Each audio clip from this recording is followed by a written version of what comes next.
Estamos muy contentos porque ya tenemos nuestra primera clase en el YouTube. Ahí están resonando sus voces y todas nuestras risas. Así que sigamos llenando de risas el planeta. Y ya les había anunciado que hoy íbamos a estudiar los géneros literarios de la Biblia. Pero cada clase va a ser nueva para muchos de los que entren al internet, así que como siempre vamos a hacer un breve repaso. Porque es importante, en el librito estamos siguiendo las lecciones bíblicas de don José Miguel Miranda, y en el librito, antes de empezar con los temas, dice cosas que debemos hacer antes de empezar a leer las Sagradas Escrituras. Y lo primero es ponernos en oración, para que sea el mismo Cristo el que abra los sellos de su palabra y nos dé entendimiento, comprensión. Luego hay que acercarnos a la lectura de la Escritura con respeto, con sencillez, con humildad. Y eso es importante que lo tengamos en cuenta, ¿verdad? Luego vimos, el primer tema fue la estructura de la Biblia. Ahora lo vamos a decir a grandes rasgos. Se divide en Antiguo Testamento y Nuevo Testamento. El Antiguo Testamento tiene 4 grandes partes. La primera con 5 libros que se llama Pentateuco. La segunda son los libros históricos, son 16. Y luego los libros proféticos son 18. Y luego los libros sapienciales o didácticos que son 7. Como estos nos gustan mucho, vamos a decir cuáles son: Job, Proverbios, Eclesiastés, Eclesiástico, Salmos, Cantares y Sabiduría. Ven que ya no sabemos de memoria.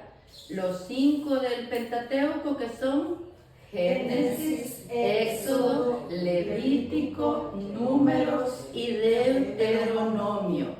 El Deuteronomio es bien importante. ¿Se acuerdan cuando hablamos de los libros deuterocanónicos? ¿Qué dije yo que significaba deutero? Como el segundo. Segundo, como que en un segundo momento entraron al canon bíblico. Entonces, deuterocanónico, Deuteronomio, el 5.º libro de la Biblia. Deutero, ¿qué significa?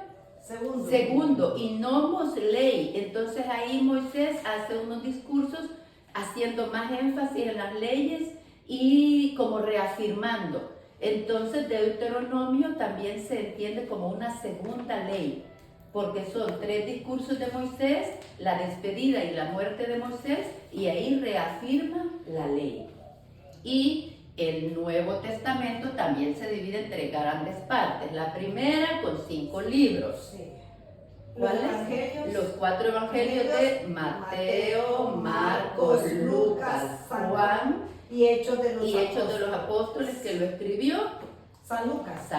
Luego tenemos 21 libros didácticos. 13 son cartas de San Pablo, a los Gálatas, a los Romanos, a los Corintios, a los Efesios, Tesalonicenses, Colosenses, Timoteo. Último libro de la Sagrada Escritura que se llama Apocalipsis, y se clasifica dentro de los libros proféticos. Ese fue el segundo tema.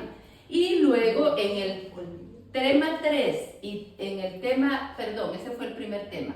En el tema 2 y el tema 3, que los unimos, hablamos del autor sagrado, el Espíritu Santo, autor principal, y los autores humanos, que fueron los hombres que de puño y letra escribieron la Sagrada Escritura. Entonces dijimos que es Dios el que nos habla en la Biblia, y dijimos que nos habla de sí mismo, nos habla del hombre, nos habla de Jesucristo, nos habla de la creación, nos habla de la salvación y nos habla del reino. Entonces es Dios el que nos habla a través de las Escrituras. Y luego de los autores humanos dijimos que en el Antiguo Testamento son menos conocidos, y el Nuevo Testamento casi todos los conocemos a todos. Ambos testamentos empezaron en una fase verbal. Las historias se iban transmitiendo verbalmente. A esto llamamos tradición. Y hubo una segunda etapa en que se empezó a escribir. En el Antiguo Testamento, por ejemplo, la primera etapa fue unos 950 años antes de Cristo y se identifican porque en los escritos le llaman Yahvé a Dios. ¿Cómo se llama esta etapa? Yavista. Yavista. Y luego una segunda etapa en que a Dios se le llama Elohim, unos 900 años antes de Cristo. ¿Cómo se llama esta etapa? Eloísta. Y luego la etapa deuteronomista, que empieza unos 550 años antes de Cristo. Por eso les expliqué Deuteronomio. Segunda ley, la etapa deuteronomista, ¿qué agregó a la eloísta y yavista? Además de los 10 mandamientos, agregó mandamientos, normas y leyes. Eso ya les deja en su mente claro, ¿verdad? ¿Cuál es la etapa deuteronomista? Unos 550 años antes de Cristo. Y la última, que fue la sacerdotal, ya fue después de la destrucción de los 2 reinos y el regreso de Babilonia. Esa se llama presbiteral. Aprovecha las 3 primeras fuentes y hace una nueva fuente sacerdotal. Tenemos una observación. Sí, una consulta. Entonces, ya como 500 y algo años después, antes de Cristo, viene ya la ley, que ya ellos plasman los 10 mandamientos, la ley quiere decir que antes el pueblo judío no tenía escrita la ley, ni tenía como unas normas claras. Ajá. Sí. Sino que solo, no, esto es pecado, esto no lo tenés que hacer, pero no era claro, así como uniforme para todos. No, es que es otra cultura. Eso es algo que tenemos que tener muy en cuenta, ¿verdad? Para interpretar la ley nosotros desde nuestro ambiente, nuestra cultura, nuestro tiempo, quizá es imposible. Entonces, por eso es lo importante de estudiar, porque así podemos tener nociones de aquella época, aquel tiempo, aquella cultura. La cultura semítica es muy distinta a nuestra cultura. Entonces, por eso hay párrafos y lecturas tan para nosotros poéticas en la Biblia, porque era una forma en la que ellos armaban los relatos para que fuera mejor la enseñanza, el aprendizaje y la memorización. Entonces sí, ya la tradición sí ya tiene un orden, ya tiene un culto, ya tiene una cultura, solo hay un momento en que se empieza a escribir. Pero sí, ellos ya tienen esta facilidad, pero esta facilidad de memoria y de método para transmitir las mismas historias. O sea que si cada familia explicaba la vida de Abraham, todos la explicaban del mismo modo. Ya luego cuando dijimos, ¿verdad?, que empezaron a agregar música, a agregar danzas, entonces ya había un culto más armado cuando empezaron a crecer en clanes y tribus, pero la tradición, acuérdense que también es una fuente de nuestra fe. Entonces no era que cada quien la cantaba a su gusto, o lo contaba y le echaba sal y pimienta como hacemos nosotros, ¿verdad? Que a veces le echamos demasiada crema a los tacos y lo adornamos. No, es otra cultura. Siempre. Y entonces sí, hay por ejemplo, lo vamos a ver ahora en Magnífica. ¿Quién recuerda alguna frase del Magnífica? Creo que en Lucas 1, 45 o por ahí empieza, 68 por ahí. Entonces mi alma glorifica al Señor.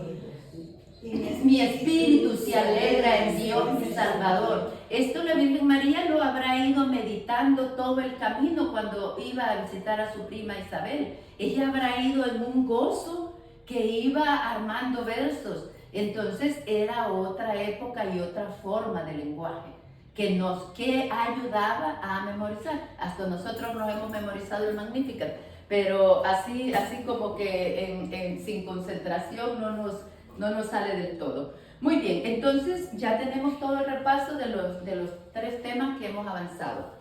Y ahora el tema es el lenguaje de los autores bíblicos. Todos tenemos un estilo distinto de hablar, aunque seamos hermanos, usamos algunas palabras diferentes, usamos un modelo distinto, usamos un distinto lenguaje. Y en los autores sagrados, siendo tantos, pues también. En la escritura nos encontramos con 11 géneros literarios y vamos a ir viendo uno a uno. Empieza el autor del librito diciendo: Dios habla en la escritura por medio de los hombres en lenguaje humano.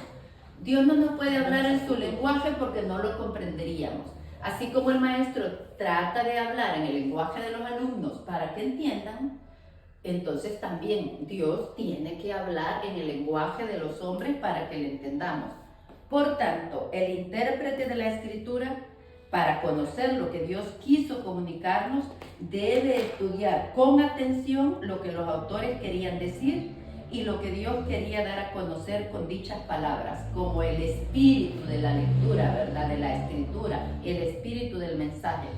Para descubrir la intención del autor hay que tener en cuenta los géneros literarios o formas de expresión. Antes de entrar a los géneros literarios de la Biblia, vamos a hacer memoria. A algunas nos gustó la gramática cuando estudiábamos. ¿Qué géneros literarios recordamos? Poético. Poesía, Narrativo. la narrativa, la prosa. La prosa, es que hace ya muchos años que estudiamos primaria, el siglo pasado. Pero menos mal los tenemos aquí organizados. Entonces, los géneros literarios son formas de expresión. ¿Hay algún poema que le gustara mucho cuando en primaria estudiábamos? Como, a ver. De Alfredo Espino.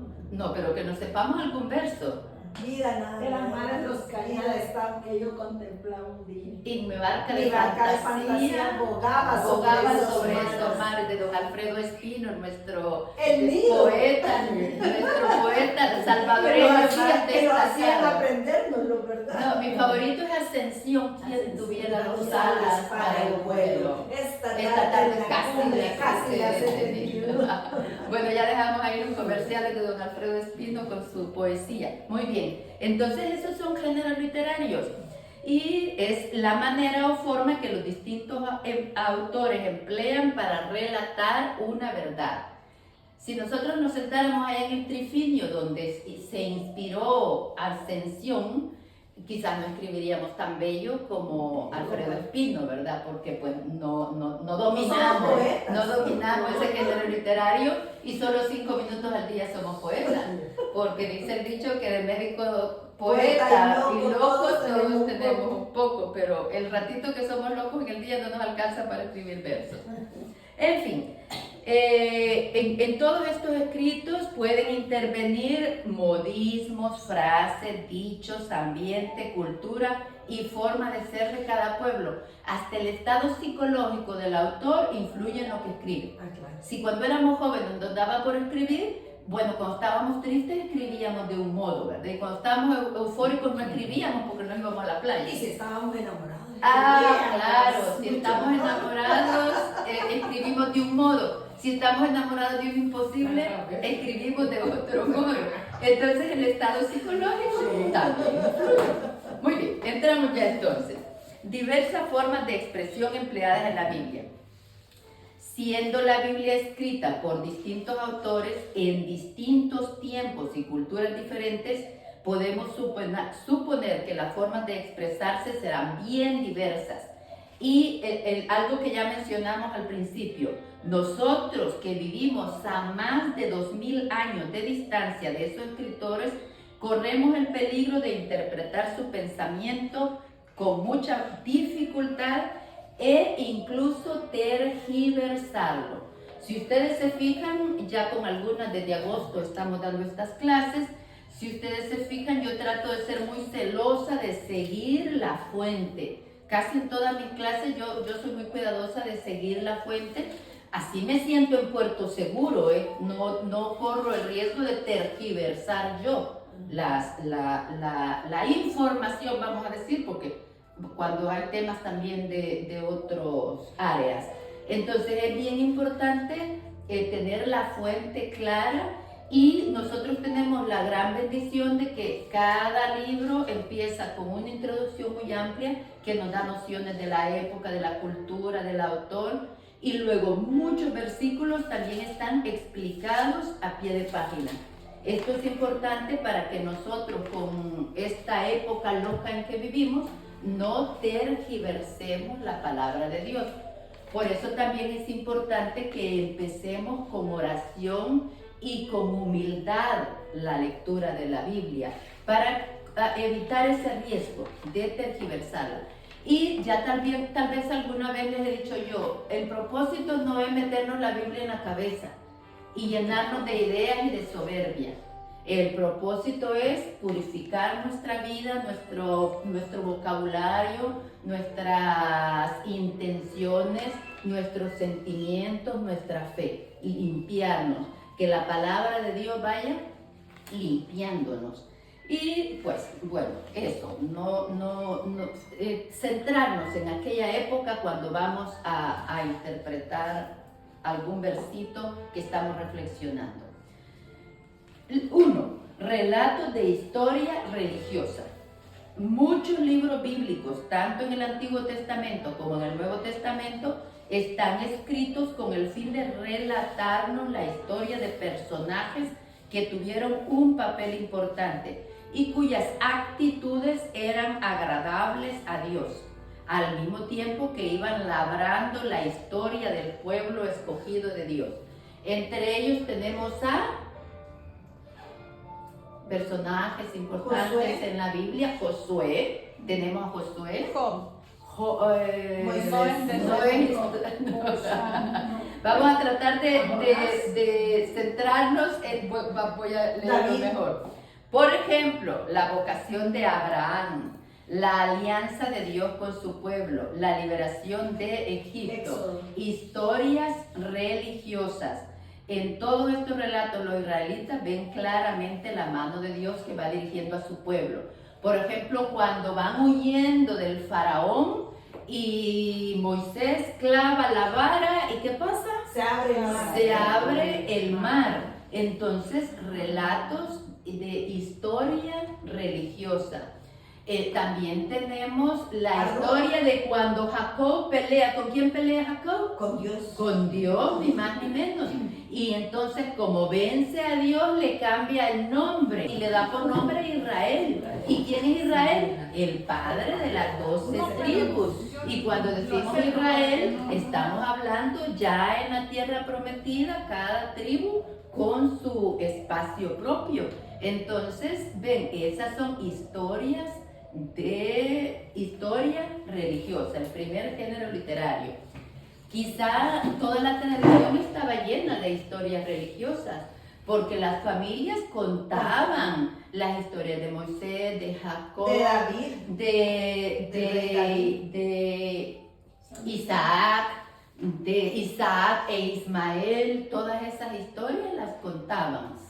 Y entonces acordémonos, 1, relatos de historia religiosa. 2, relatos con mensaje religioso. Y aquí sí viene Job, porque no es histórico, pero es una historia enmarcada en un momento histórico del pueblo de Israel. Tobías podría entrar. Entonces, ahora vamos a ir viendo cada uno en su puesto. Ahora les leo. Son narraciones no necesariamente auténticas, porque cuando nosotros dijimos hay 16 libros históricos, ¿qué quiere decir? Que eso sucedió históricamente, que pasó, que es auténtica en este sentido de que es real, no es una historia que un autor escribió para enseñarnos algo como los libros didácticos. Esas sucedieron realmente. Entonces esta es una historia religiosa que no necesariamente sucedió, sino que para dar un mensaje religioso lo escribió el autor, usando determinados personajes, determinada época, determinado lugar, que sí pueden ser reales. Pero la historia es creada para la enseñanza. Yo creo que los que hemos sido maestros siempre andamos pensando en ejemplos de cómo explicar algo, ¿verdad? Y pues que generamos historias que no sucedieron realmente. Lo leo para que tengamos más orden de ideas. Son narraciones no necesariamente auténticas, que tienen finalidad de comunicarnos una enseñanza religiosa, aunque también podrían tener un fondo histórico. Lo importante no es la narración en sí, sino la intención del autor de descubrirnos un mensaje de fe, de valor, de paciencia, de confianza en Dios. A este género literario pertenece, por ejemplo, los libros de Job y Tobías. Job, por ejemplo, nos da un mensaje claro de paciencia, de fe, de perseverancia, de valor, de humildad, de sencillez. Entonces, los compiladores de la Biblia vieron ese valor. No es un libro histórico, pero es una historia con un mensaje religioso que vale la pena que las nuevas generaciones la conozcan. Y entonces está incluido en la Biblia. Tobías también. Tobías nos habla de Los planes de Dios que son perfectos y en un momento dado. de cómo se conjugan, como dice Evelyn, de cómo se conjugan dos oraciones que a la misma vez suben a Dios, la de Tobit y la de Sara. Están orando los dos, vamos a decir, en una gran necesidad y poniéndose todo en Dios. San Rafael sube, las presenta ambas oraciones a Dios y Dios le manda para resolver esas ambas dificultades. Y el libro va encaminado a que los dos sanen, tanto Sara, para ubicarlo un poquito más en la historia, Sara se ha casado 7 veces y un demonio que está enamorado de ella, en la noche de boda mata a los esposos porque ya están casados. Entonces, Sara es motivo de burla, hasta la criada se burla, hasta la criada se burla de Sara. Entonces, bueno, cae en una depre que se va a ahorcar. Ay, no. Y luego ella siente, no, la tristeza que le voy a causar a mi papá si hago esto. Y en vez de ahorcarse, cae en oración. Y Dios escucha esa oración y manda la salvación. Entonces son libros de historia religiosa, tenemos caritas de tristeza. Pero ya tenemos ganas de leerlo, ¿verdad? Da sentimiento. Sí, da sentimiento, pero de cómo el engranaje de Dios, cómo es perfecto. Y que aún en lo malo Dios está obrando, porque al pobre Tobías también que lo acusaban y de su desgracia, es que su hijo va y conoce a Sara. Y la gran falta de Tobías era ser bueno. Ser bueno. Esa era la gran falta de Tobit, el papá de Tobías. Muy bien, entonces ya tenemos dos géneros literarios, historia religiosa y relatos con mensajes religiosos. Los primeros son historias que sucedieron y los segundos el autor sagrado las crea para dar un mensaje religioso todavía no llegamos ahí, tan potente como en los libros de Job y Tobías y que son muy bonitos de leer. Muy bien. Y un tercer género literario, obvio, es la poesía, la que más nos gusta a todos, forma poética de expresión. Por ejemplo, el primer capítulo de Génesis que habla de la creación del mundo. Fijémonos bien, no peleemos con nadie. La palabra de Dios es para unirnos, no para dividirnos.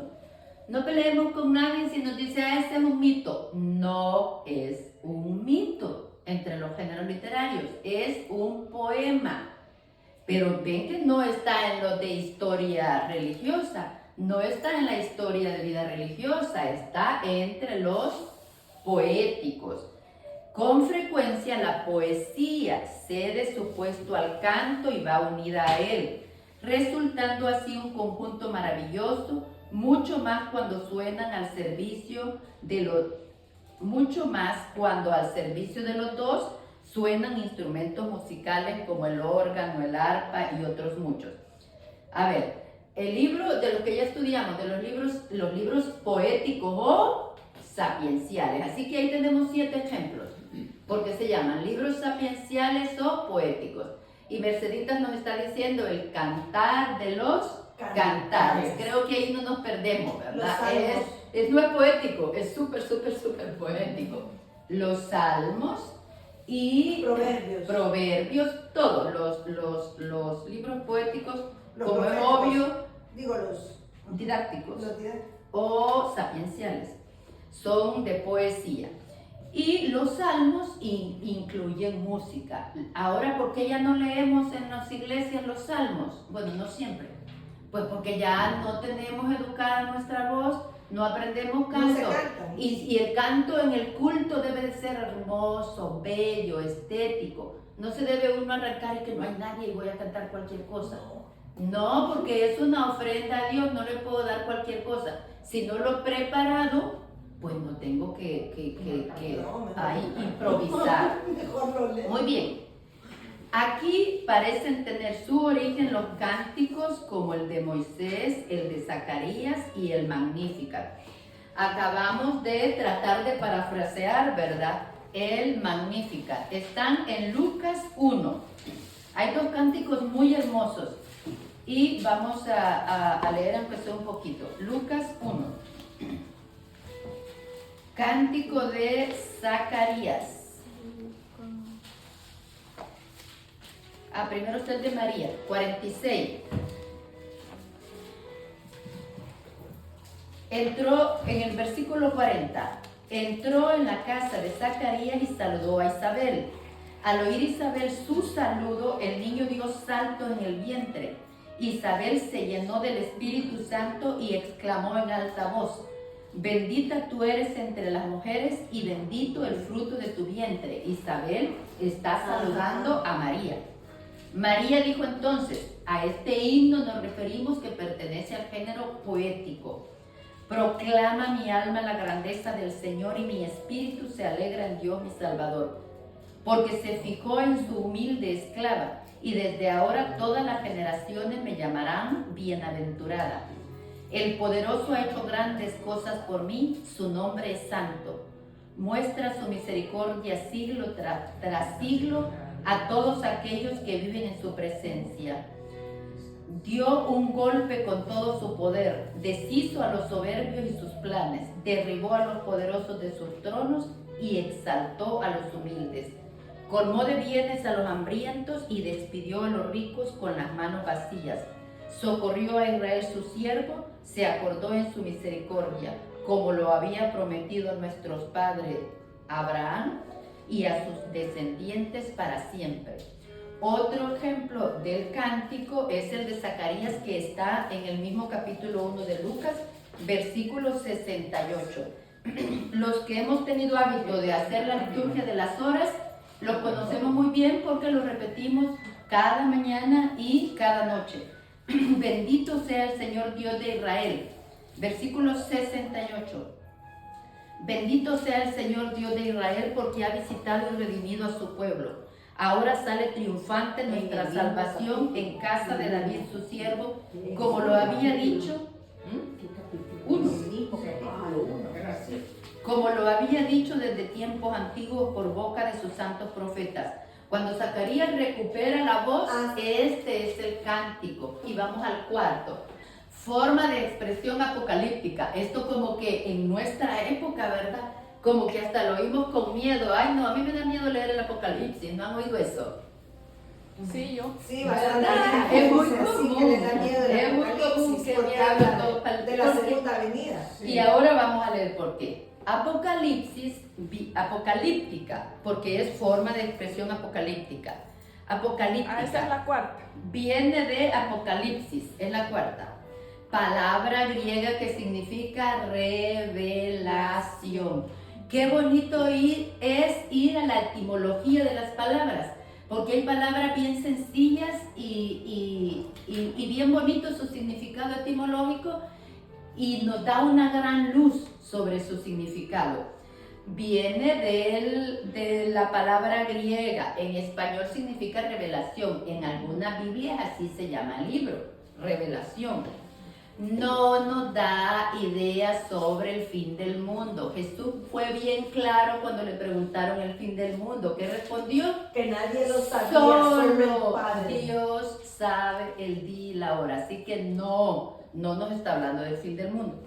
Esta forma de escribir estuvo en un tiempo de moda entre los profetas, descollando entre todos Ezequiel y Daniel. Ya estudiamos el libro de Daniel y vimos que tiene una cantidad de simbología en el Antiguo Testamento y en el Nuevo Testamento, el último libro bíblico, que se llama precisamente Apocalipsis.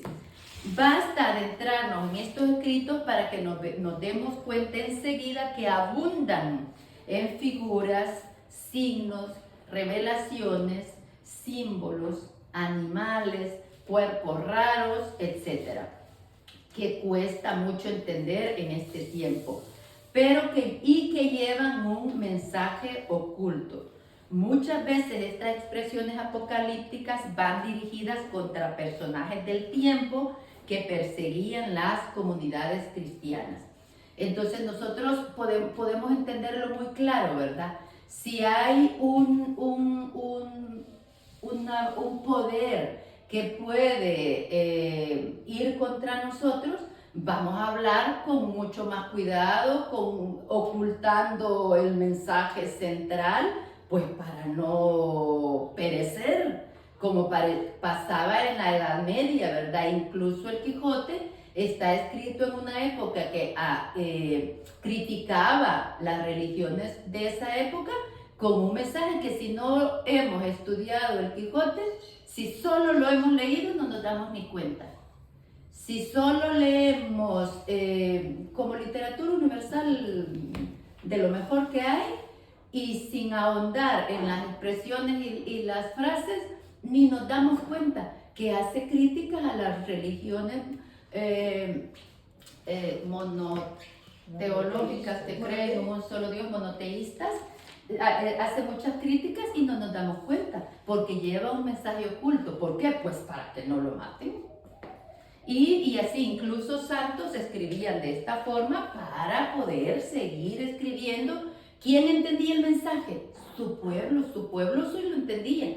No lo entendía el Nerón, por ejemplo, no lo entendía. Ahora con el ejemplo va a ser más claro. Muchas veces estas expresiones apocalípticas van dirigidas contra personajes del tiempo que persiguen a las comunidades cristianas. Tal parece que ocurre, por ejemplo, el Apocalipsis, donde el autor arremete, según los estudios, contra el emperador y la nación romana que mataba y perseguía a los cristianos. Entonces, claro, el emperador no entendía el mensaje, pero el pueblo sí lo entendía. Por eso, porque decíamos nosotros, ¿y para qué escribe de un modo que nadie entienda? No, pues no entiende el enemigo, pero nosotros sí nos entendemos. Y en la literatura hay mucho relatos de esta manera.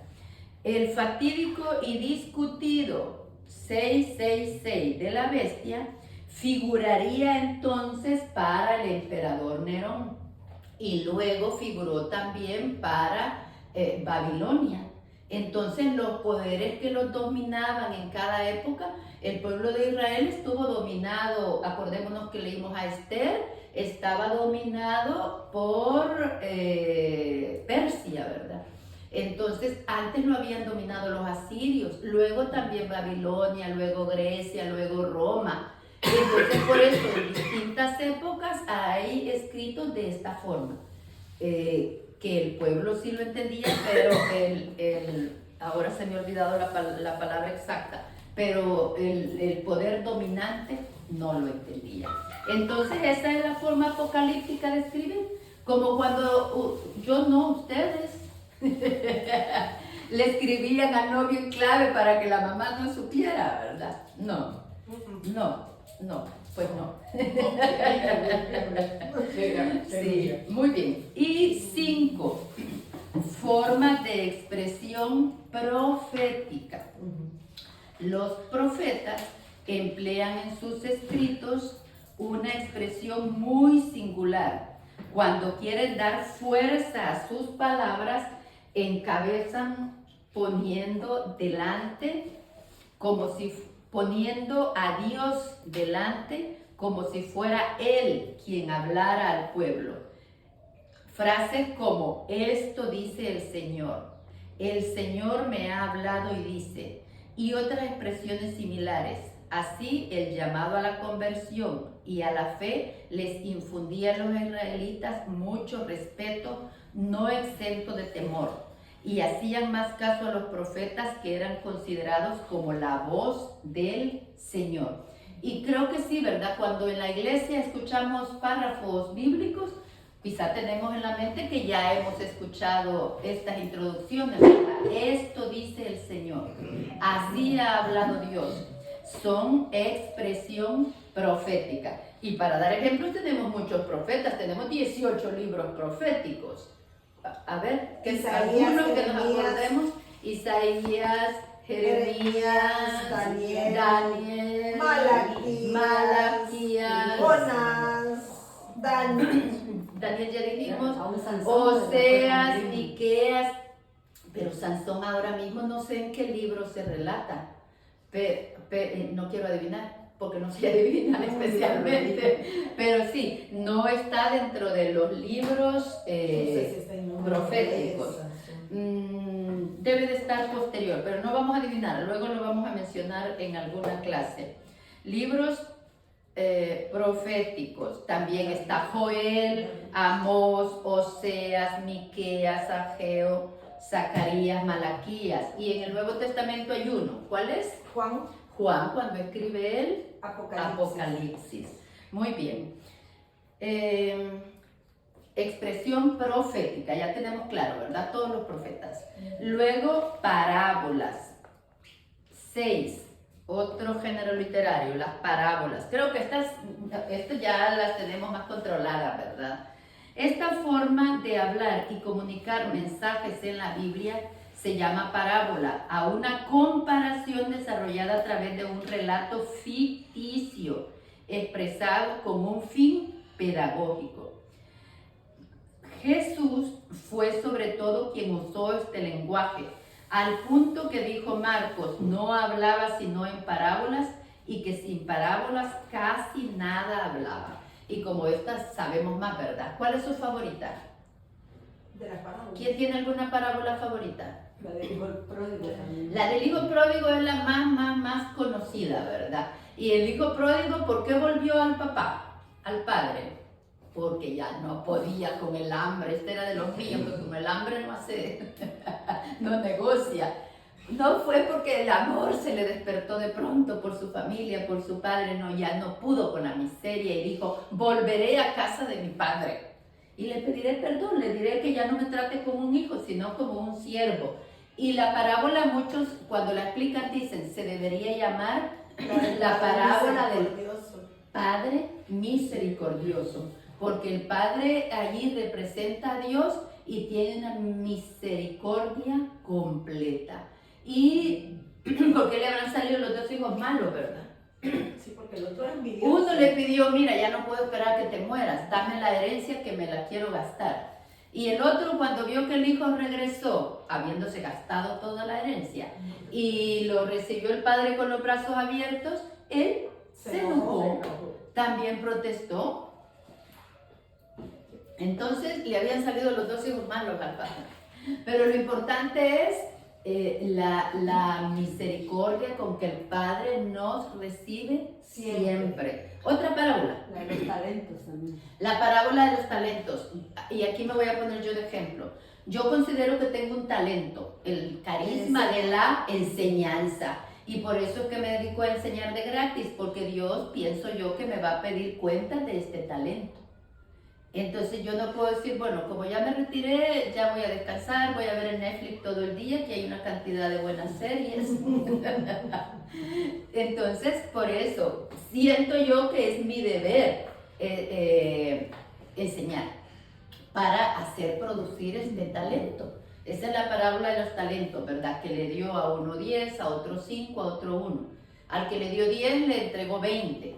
Al que le dio 5 lo hizo producir y entregó 10. Y el que le dio uno, ¿qué hizo? Lo enterró. Lo enterró y le dijo, sabía que cosechas donde no siembras, tuve miedo y lo enterré, aquí está tu dinero. ¿Y qué le respondió? Siervo malo. Lo hubieras metido al banco para que yo lo recibiera. Ya que sabes que Con yo cosecho, quiero donde no cosechar donde siembro. no siembro. Sí, entonces la parábola de los talentos. Una más. La de La la del semilla que sembrador. cae. Ah, el sembrador. Muy bien. La parábola del sembrador, ¿verdad? Que ahora mismo con la clase todos la compartimos a muchos amigos.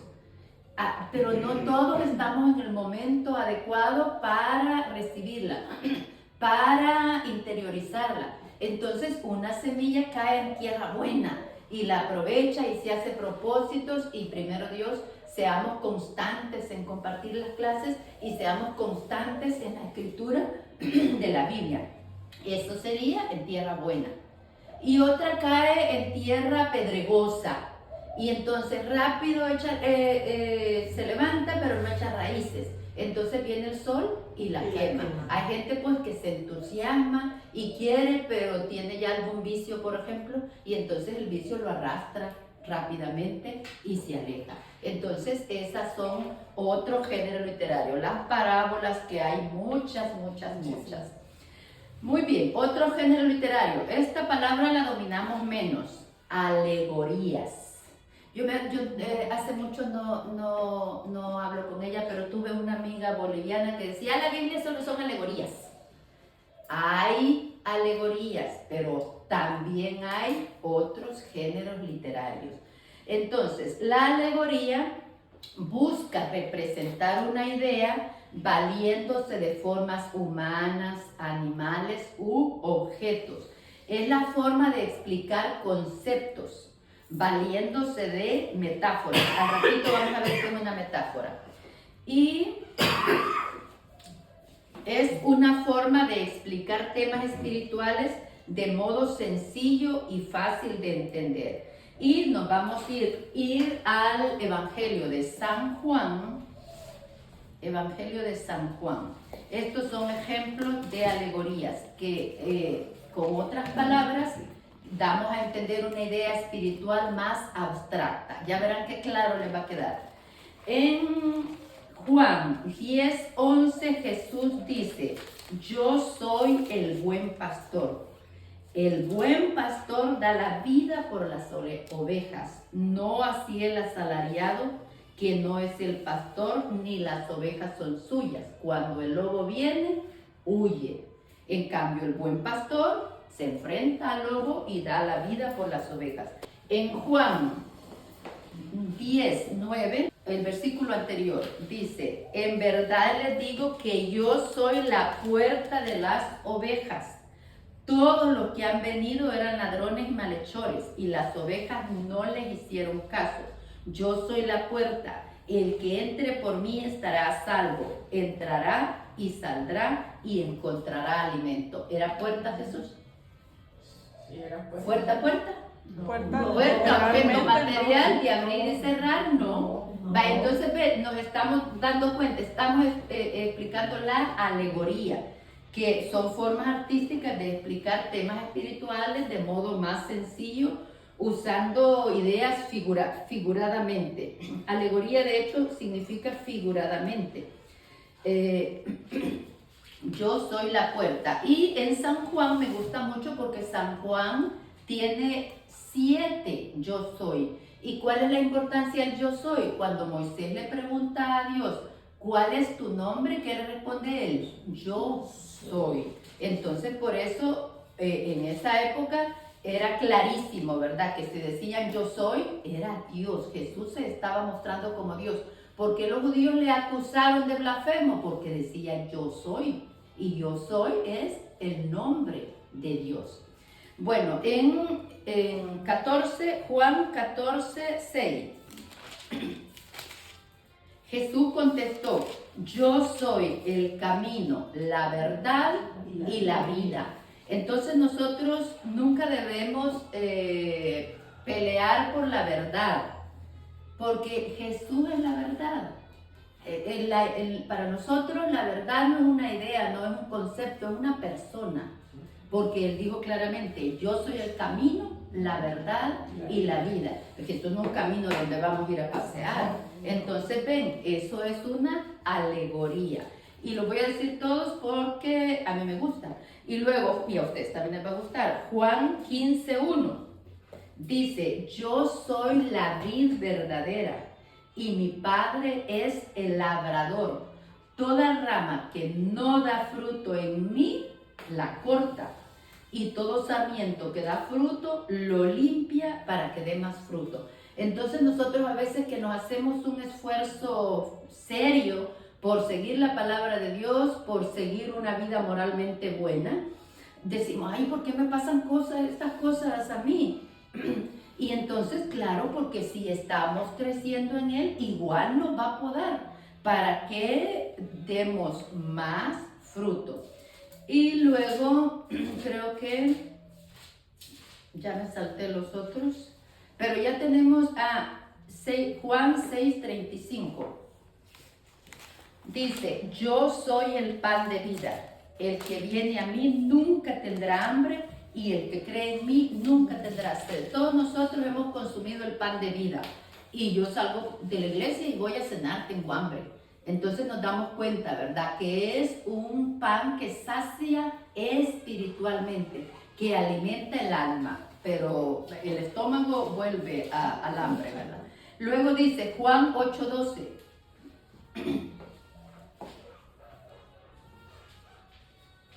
Yo soy la luz del mundo. El que me sigue no caminará en tinieblas, sino que tendrá luz y vida. Ven qué hermosos ejemplos de alegorías. 7, yo soy en San Juan.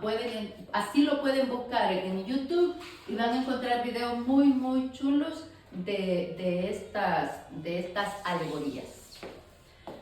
8, metáfora.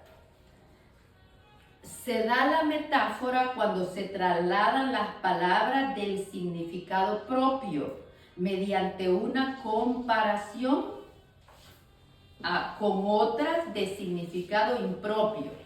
Por ejemplo, vosotros sois la luz del mundo, nos dice Jesús. Vosotros sois la luz del mundo. Sal de las, ¿cómo dice estos versos? Sal, bueno, luz, nosotros somos sal de la tierra, luz del mundo, y no somos en verdad esto, ¿verdad? Entonces la alegoría también se basa en una metáfora, por eso dije, ahorita lo vamos a tener más claro. Voy a leer la alegoría. Es una comparación basada en una metáfora continuada. Y ahora metáfora, cuando se trasladan las palabras del significado propio, comparándolas con otro, con un significado impropio. Yo soy la luz del mundo, no soy el sol, ¿verdad? Pero con mi vida, con mi testimonio, con mis palabras puedo iluminar personas. Todos podemos hacer eso. Muchas veces no necesitamos dar ayuda económica. Muchas veces una idea orienta al prójimo. Una frase de aliento lo ilumina. O un gesto amable le arregla el día a otras personas. Ven como si somos luz del mundo o podemos ser luz del mundo. Por eso yo siempre insisto que no tenemos que ir con quejas y lamentos todos los días, porque cómo nos damos testimonio de nuestra fe, de nuestra fortaleza espiritual, de nuestra vida espiritual, si estamos con el victimismo todo el día. Entonces hay que superar las dificultades de la mano de Dios y con la fuerza de la oración y de la misma palabra de Dios. 9, símbolo. Es un signo que se ve y que se nos lleva al conocimiento de algo que no se ve. Y aquí nos pone un ejemplo muy de la sociedad, ¿verdad? Cuando nosotros vemos una bandera blanco al centro con dos franjas azules arriba y abajo y un escudo que son unos laureles. ¿De qué país era esa bandera? Salvador. Del Salvador, ¿verdad? Entonces, a ver si sabemos esta. Si vemos una bandera rojo, verde y blanco, ¿de dónde es? De México. Ay, si vemos una bandera con unas rayas azules y blancas y en una esquinita muchas estrellas, Estados Unidos, ¿verdad? Entonces, esos son símbolos que nos hacen entender algo más. Y los símbolos son muy usados en la Biblia y podemos verlo en Primera de Reyes 11:29. Un día en que Jeroboam había salido de Jerusalén, el profeta Ahías de Silo lo encontró. El profeta iba vestido con un manto nuevo y estaban los dos solos en el campo. Ahías tomó el manto nuevo que llevaba, lo partió en 12 pedazos y le dijo a Jeroboam, toma para ti 10 pedazos, porque esto dice Yahvé, el Dios de Israel arrancará el reino de la mano de Salomón y te dará 10 tribus. Muy bien, entonces este es un símbolo, ¿verdad? El manto iba a ser el símbolo. Me recuerdo otra historia. Judá tenía obligación de darle a la viuda de su hijo, acuérdense que en esa época la viuda, la mujer que se moría el esposo y no había tenido hijos, tenía derecho a que de su familia se le diera otro esposo para tener hijos. Y le iba a dar hijos a su primer esposo, ¿verdad? Entonces la nuera de Judá está en espera de que no le ha dado con quién casarse el suegro. Entonces lo engaña, se disfraza es que en la Biblia también hay historias súper novelescas. Lo engaña, que es una prostituta y se acuesta con ella. Y entonces, claro, ella necesita, porque ella sabe que se va a embarazar. Y entonces se embaraza y luego llega a reclamar pues su derecho. Y cuando la ven embarazada, ya la quieren apedrear. Porque claro, está embarazada y era la esposa del hijo. Entonces ella, ¿qué lleva? Le ha pedido su vara y su cetro de señal de que le va a regresar a pagar, porque Judá no lleva para pagar. Es que hasta en las mejores familias pasa esto. No lleva para pagarle, pero esa es la idea de ella, ¿verdad? Entonces le deja su cetro. Y cuando ella llega embarazada, ¿qué es lo que reclama? El matrimonio con Judá. Y él es uno de estos gemelos, uno de ellos es de los descendientes de Jesús. Entonces ese símbolo, cuando ella les muestra la vara de Judá, nadie duda, es una señal, un símbolo, ¿verdad? Muy bien, símbolo. 10, mito. No nos peleemos cuando nos digan que la Biblia es mito. Sí, es uno de los géneros literarios en la Biblia, pero uno de los géneros pequeñitos, no es mito toda. Mito o fábula, se nos fue Evelyn, para que aquí vamos a llegar a la fábula. Es una narración ficticia totalmente inverosímil. O sea, que si tú dices, ay no, pues esto no hay quien se lo crea, tienes razón, cuya intención es dar un mensaje. Un mito es, por ejemplo, lo que leemos en Jueces 9, 8, 15, en que se nos dice que los árboles se ponen de acuerdo para elegir un rey. Todos estos géneros literarios, formas de expresión empleadas en la Biblia, es para que se nos graben mejor las verdades fundamentales que desea comunicarnos.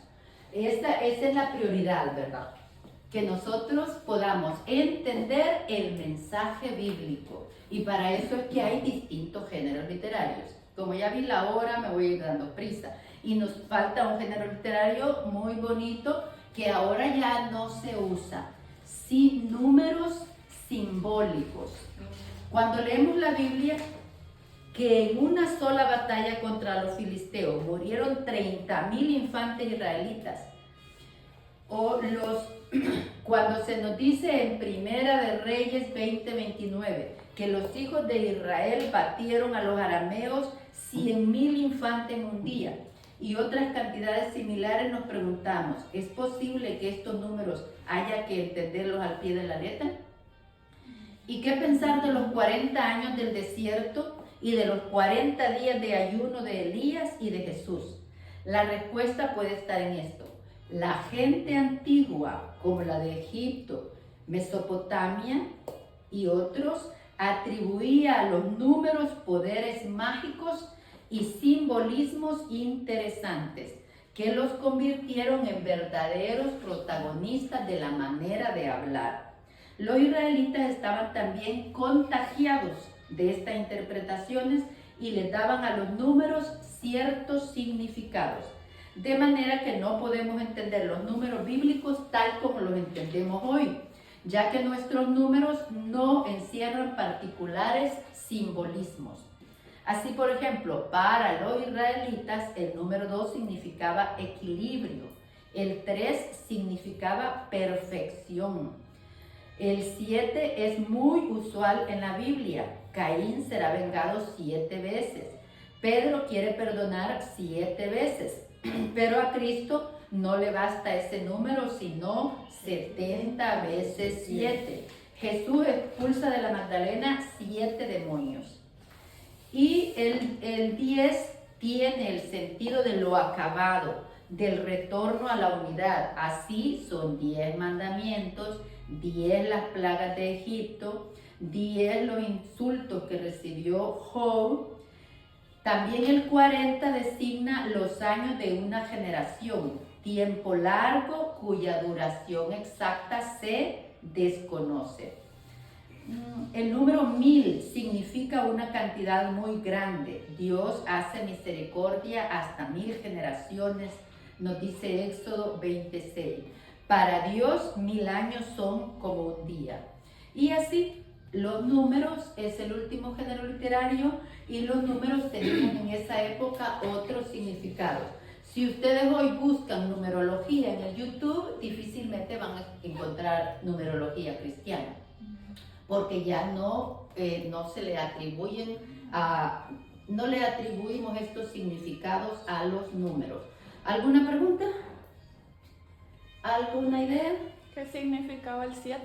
Me recuerdo cuando es como plenitud, como todo. Siempre. 70 veces 7 no quiere decir 490, sino quiere decir perdonar siempre. Entonces el 7 está relacionado con totalidad, con plenitud, con siempre. Muy bien. ¿Algo más? Bueno, pues acuérdense los amigos del YouTube que nos den un like, se suscriban, compartan y toquen la campanita. Terminamos, hasta pronto.